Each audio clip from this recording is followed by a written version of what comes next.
Life in the Ocean on behalf of Katie Wheeler-Dubin. There are 100 ways to break. My daughter asking for the 5th time if I'm happy, getting off the phone with a friend who is sobbing not for her own family, but mine. Finding an old tampon inside of me. It is a shame that my ocean plunge did not make me relaxed, or that the 7 hot baths I've poured this month haven't ironed out my nervous system. In December, I broke an old wooden sword, a picture frame of my mother. Unfortunately, adults aren't called orphans, but I love that a mother-in-law is a mother. I am not married, but I clean the house and I fold the laundry and care in ways I hope are forever. In March, during escrow, I stared at myself in the mirror and my affirmations were prayers, were my parents. I sometimes play the message my father left me a few weeks before he died, when he spoke of my pregnancy as success. I know pregnancy is success for many. For me, shocking. An otherworldly, alchemical kind of upending, a descent into an underworld wet with blood and tears, like walking the edge of a knife or a cliff. Changing into a mother is becoming someone large enough and to hold both the grief of what has ended and the courage to dream of what may become. My son grows his 5th tooth, and my boyfriend's truck is stolen, and then my own. My daughter stops asking if I'm happy. I begin to grow again. Life in the ocean. You must catch the joy when it appears, before it recedes again. In time, the wave builds. Thank you.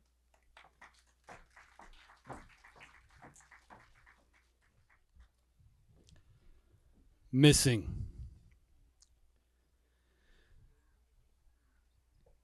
In 2020, 100,000 of the 250,000 women and girls who went missing in the US were Black, brown, or indigenous.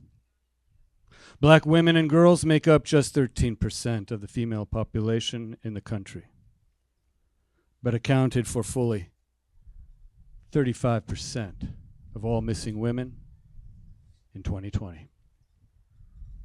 The neglected epidemic of missing BIPOC women and girls, serial number 117-69.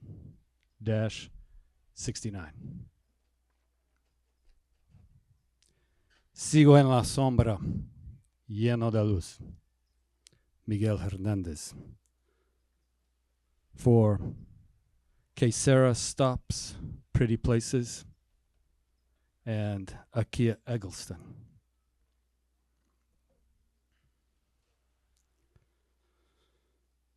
We go into the dark lit from within, in search of our missing, looking for evidence in the cracks in the sunlight and in the voices in our dreams. We ask the authorities for help, and they declare that we must wait for 1 day to file a missing persons report. And our grief grows, and so too its shadow. We search the fields ourselves for anything, even a strand of hair, a red thread among the thistle. The authorities state she is just another runaway. To file a missing persons report, we must wait for 2 days. And if she is running away from death? Our grief grows, and its shadow now stands and walks with us and ahead of us.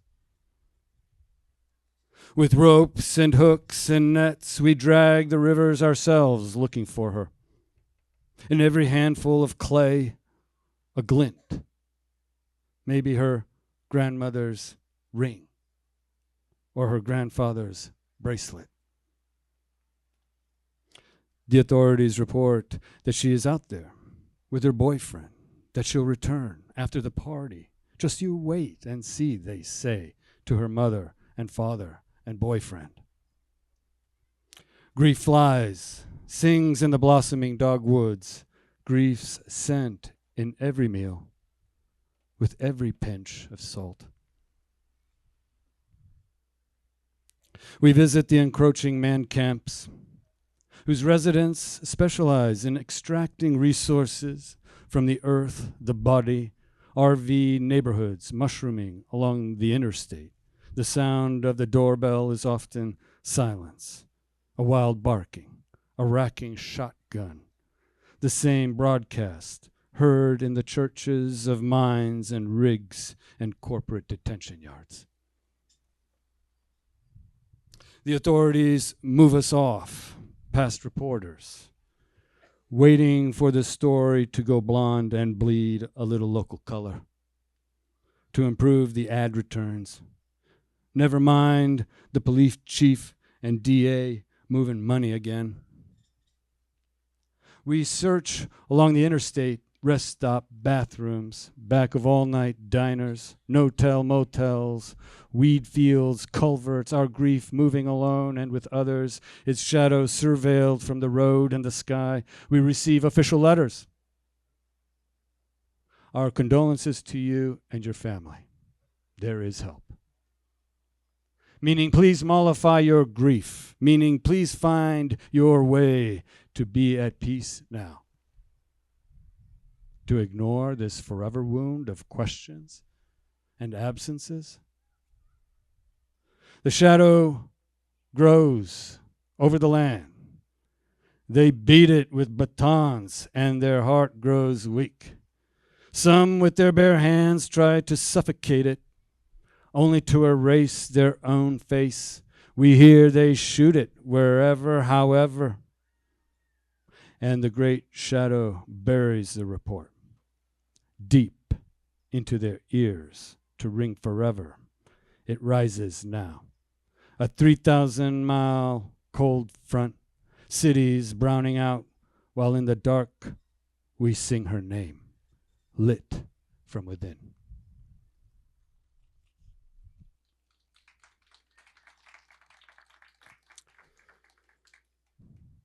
Port of entry.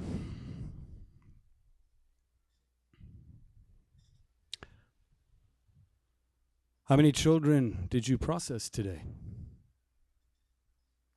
Their fingers a little thicker than cigarettes? What promises did you make on our behalf to separate them from their family? What did you say to the grandmother who triggered alarms? US-made shrapnel lodged in her neck for decades.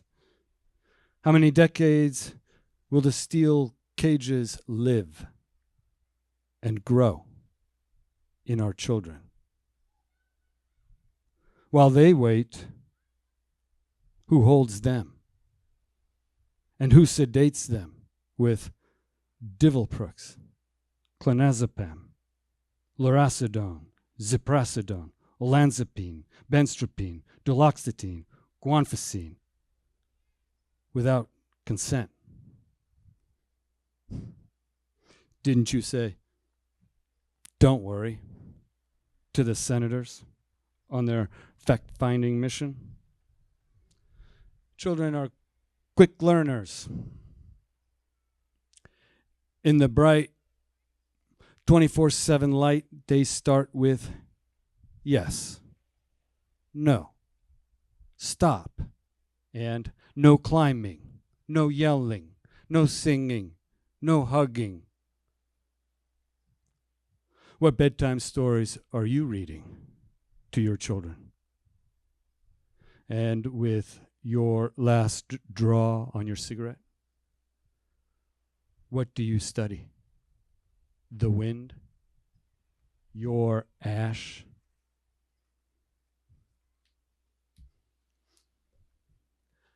Neighbors.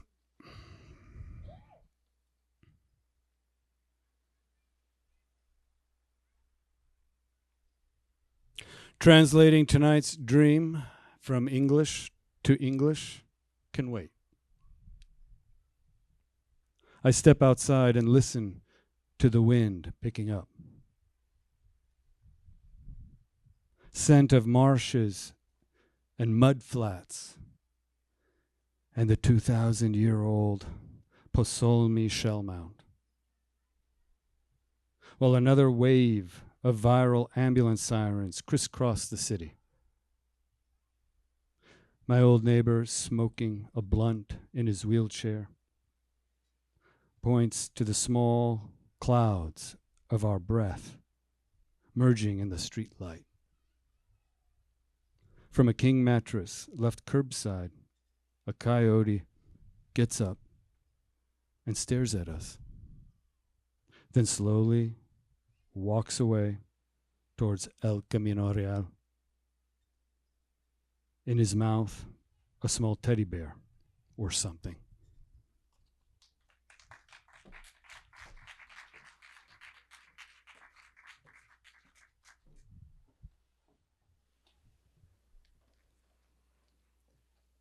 Time the Prism, after the Korean myth Paridegi. Did you not doubt? The moon marked me blue-throated, clothed me in maybe a miracle. How could you trust a miracle? Aimed at the miracle, maybe I'd bullseye. Weren't you lonely? Host of voices carried conversation. Did you not fear? There's only one way to fly out this myth. How did you keep going? Hand clasped with the moon. Was it all fate? Fate the clenched fist? Did you find what you're looking for? Tricked by the man of Mount Dongdae-san, I gave him 3 sons in exchange for the map. Did you not doubt?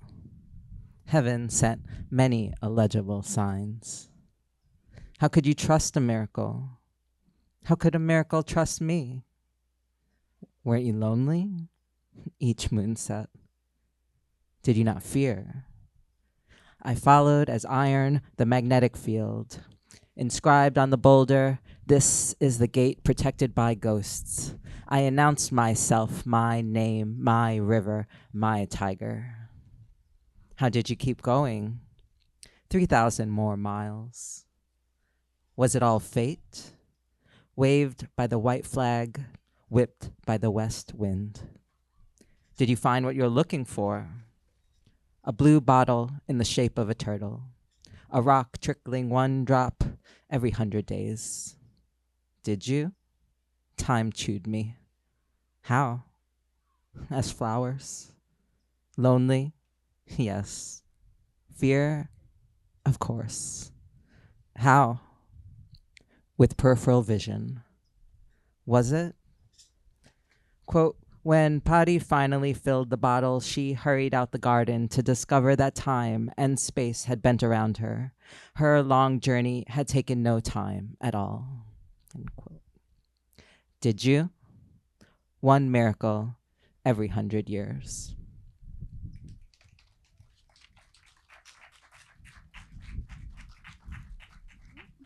We tell ourselves stories in order to live, which is a quote by Joan Didion. The only thing I did today was file taxes and buy toilet paper from Target. That's enough, right? I text my friend about our 1099s and they tell me it's so dumb. If y'all lost this money, y'all lost this money. We're tired. I'm tired and I tumble. I'm tired and I'm tumbling into the entirety of my professional development spent in the nonprofit sector. I wish somebody would have told me the truth, that everything is about money, even when it's about people, and especially when it's about to collapse over a grant we laid it on thick with. I was once the bright-eyed kid who touted, we tell ourselves stories in order to live. I know these stories. I'm living these stories. The story is that you stock up on rhetoric and then you slide. This year, I finagled my way into a higher tax bracket, and suddenly I'm right of center. Don't tax the rich. I am the rich. I am an outfit repeater. I get paid to nod and nod and nod, and I respond to emails with a sneer. Yeah, I'm on some Ayn Rand tip, and altruism doesn't pay the bills. Altruism doesn't pay for health care, for child care, for elder care. That one awful night, I held my Tia dead in my arms. I wondered who would cover for me the next day had I chosen to live in my body. But I didn't. I chose overtime. I chose a paycheck, and maybe I thank it. Who wants to sit with day-old hair, saturated with cigarettes and vomit? I don't remember bathing before the deadline.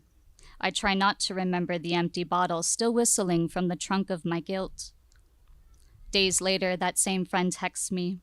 I didn't get any work done today, but I walked to the market for goat meat to make Liz soup while she's sick, and I filed my taxes. That's enough, right? I tell them that spending the day caring for a loved one is and should always be enough, but what I really mean to say is there's no getting around the debt that's been deferred, the crumbled curbs you will sit on, and the whole of West Oakland filled with fennel in the sun. Thank you.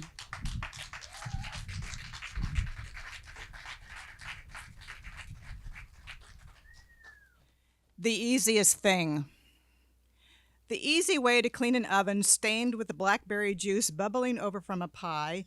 Easy off oven cleaner, toxic as hell, and I must fling open the doors to fumigate. But it's the easiest thing to do. The easy thing to do when I'm in town and hungry is to enter the drive-thru at Jack in the Box and grab a Jumbo Jack, greasy and not that tasty to fill my stomach, but with no real nutrition. It's the easiest thing to do. Microwaving a mug of water is the easiest way to make a cup of tea. I may burn my fingers on the cup of the handle, but hey, it's faster than heating a tea kettle. Easy is often a shark lurking in deep waters, waiting for me to swim overhead. Maybe I confuse easy with convenient. Maybe I really want to be at ease in the world, like sitting on the porch in a rocking chair, watching the daffodils bud in midwinter. Rats in the maze look for the easiest way out. The world is always searching for shortcuts, speed dating, instant oatmeal, oven cleaners. Perhaps the easiest thing to do is to slow down, slow way down.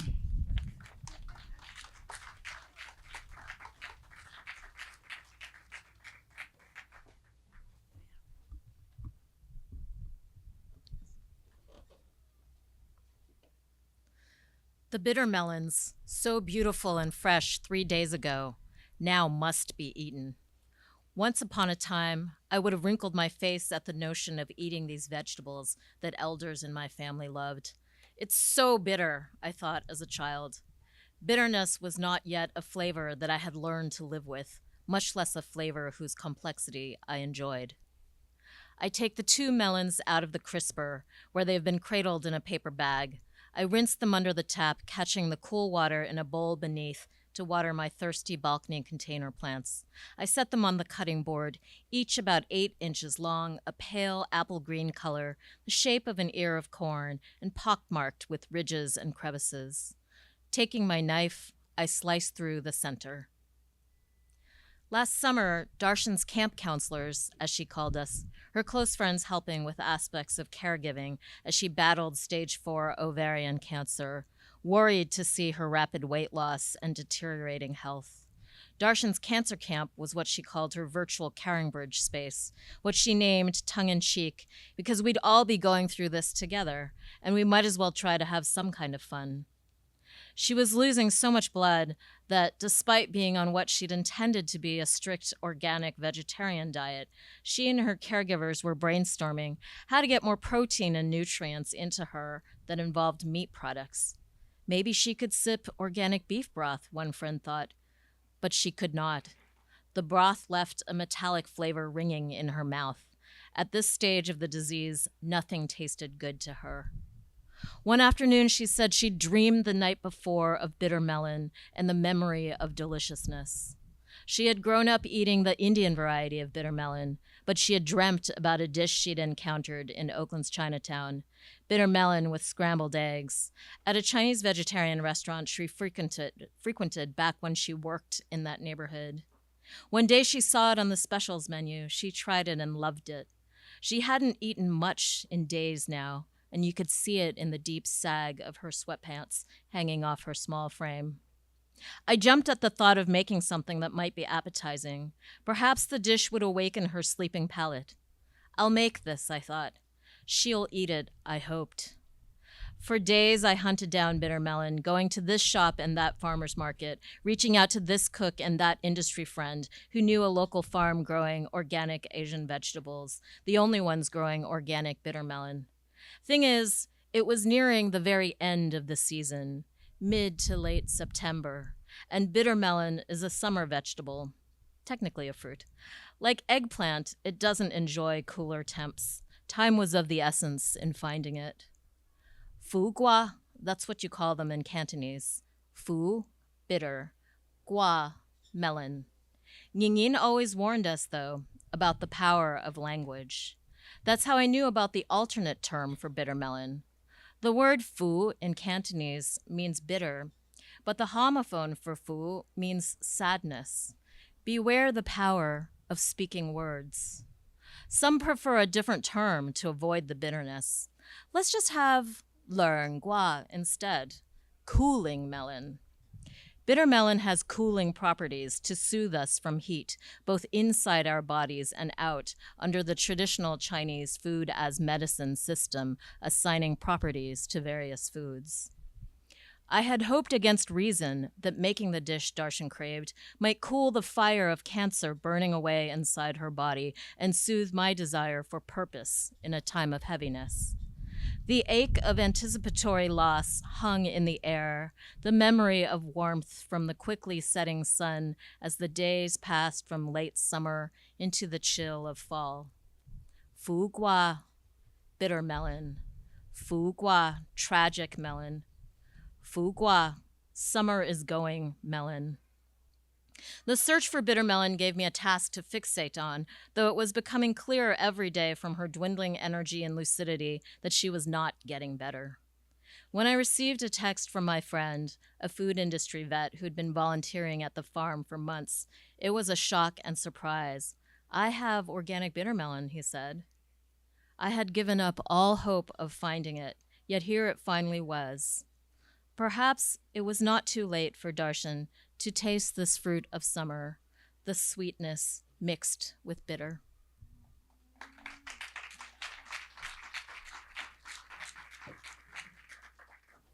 It's my privilege to stand in.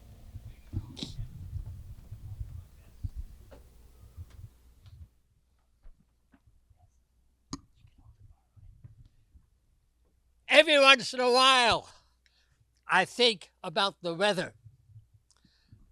The clouds were gone a long time. I think they were mad at us because now they're back.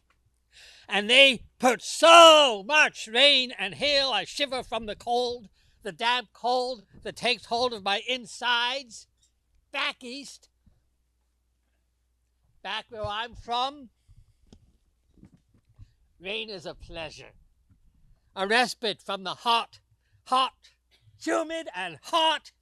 It pulls the oppressive damp and dank from the air and drops it in giant, gentle drops as a bath from above, dropping the temperature as well, 20 degrees in the process, purging the air of steam, making it clean. The rain is greeted as a daily friend, as someone who often comes around, invariably bearing tasty baked goods. You greet the rain with both arms broadly outstretched and breathe. Breathe it all in. Airdrops and all fill up your lungs. Not here. Here, rain comes as an intruder. Or more exactly, as that distant uncle whom no one knows how to deal with. being one of those, I can relate. Rain barges in rudely, and uninvited makes a mess, then disappears, forgetting birthdays or that you exist, until after months and months will reappear with more of the same chaos. Rain, they say, is good for us, but it is good for you like a booster shot is, like a good talking to when you're the one talked to. Good for you like a broccoli smoothie, a gluten-free kale cookie. I have prided myself with the fact that I am not made of salt. When the rain falls, I will step down into it. But I'm no duck, even if I once was, but rain is the metaphor to end metaphors. Something to endure for sure, something to emerge from, to somewhere under a rainbow. Blue birds alighting on the branches above us, dropping little blue scat on our foreheads. Yes! There are so many ways to see a rain cloud, with thunder and lightning and ominous foreboding, with health and rejuvenation. I can smile at you, but we're never eye to eye on anything, even the sky. Why do we try? Birds fly over the rainbow.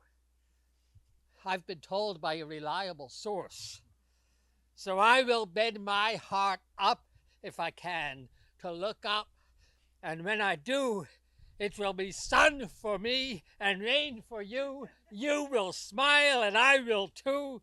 And we can put our arms around the same world.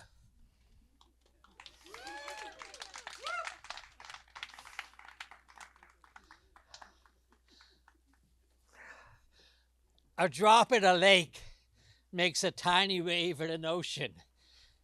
It's tinier. If you drop a small planet into a large one, some dinosaurs might suffer. If you drop a larger one, all dinosaurs might suffer. Giant things roam free in the cosmos. They wander, although in a straight line, where they encounter other things, then they curve toward each other. Celebrating a dance dictated by the nature of things.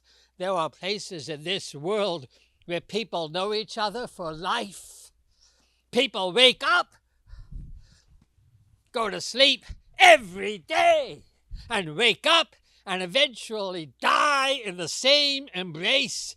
But most of us, over time, get peeled off, like the rind on Laurie's orange, leaving the juicy sweet we were born to ping-pong around the universe, and are pulled in by gravity somewhere with some people we orbit and sometimes collide with.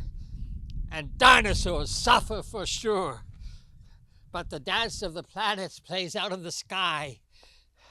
If you have a slide rule and the knowledge base, you will see the end when all the orbiting bodies will collide and or explode, and all things that are, long after the last dinosaur, are turned into a mash of ashes, hidden under no sun, a cloud of gas unintelligible.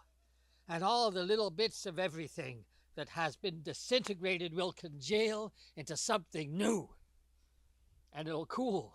And on top of it, in a million undistinguishable drips, oceans will settle, and there will be dinosaurs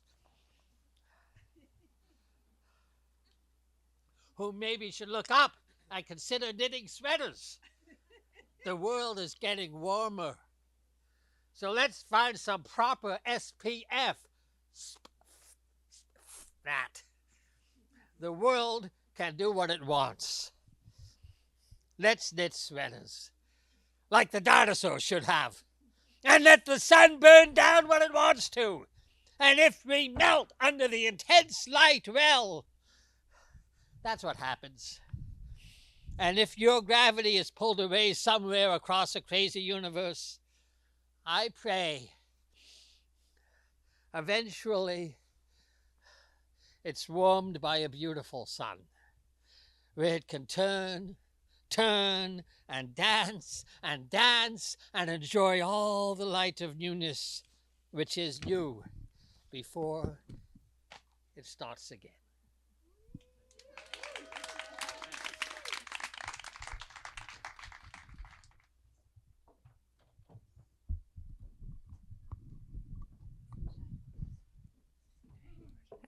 No, it's great. The warmth is nice. Thank you. I've tried to slough my skin. I've writhed in the shallows, wishing backwards into the salt. I've stepped back from my voice and placed other chords in my throat to feel them quiver. I've walked thickness into my soles. I've risen with the sun and sunk with the sun and slept the depth of the desperate. I've more often slept the barest hair below consciousness, awake at a breath when I've slept at all. I've watched with prey wariness each minute move. I've prepared myself for betrayal at all moments. I've reached to be irreproachable because reproach meant loss. I've wallowed in conviction that to be a good human is an impossibility. I've reached for solitude because only when I'm alone do I know what shifting thing I want. And when I'm with others, I want only calm or solitude or the sloughing of my skin. Nights at Hidden Creek. Sleep as unrequited lover. Sleep as always over there. Sleep as walking out in the wet grass. Sleep as the barn cat, also up and out. Sleep as time to sit on the step, to stretch out a hand. Sleep as the hour it takes for her to trust me. Sleep as sitting on the step and breathing. Sleep as what's more restful, thrashing in sheets, or sleep as the barn cat's globe eyes in the bleached yellow barn light. Sleep is the first time the barn cat lets me touch her. Sleep is the first time the barn cat drools on me. Sleep is drool, as love, as fingers well deployed. Sleep is picking the scabs out of her fur. Sleep is hours of picking the scabs out of her fur. Sleep is what's more restful, thinking that thing one more time, or sleep is peeing on the nettles, shaking off the sting. Sleep is one more task, and maybe sleep as no one's watching to see if my light's on. Sleep is leaving the lights out. Sleep is anything but being watched. Sleep is greeting the bats, wishing for their weight on my shirt. Sleep as fox watching with the barn cat. Sleep as skunk watching alone. Sleep as every fifth night a relinquishing, a desperate. Sleep as uncertain gratitude for the way sleep is more to be eked out. Sleep is what other option remains.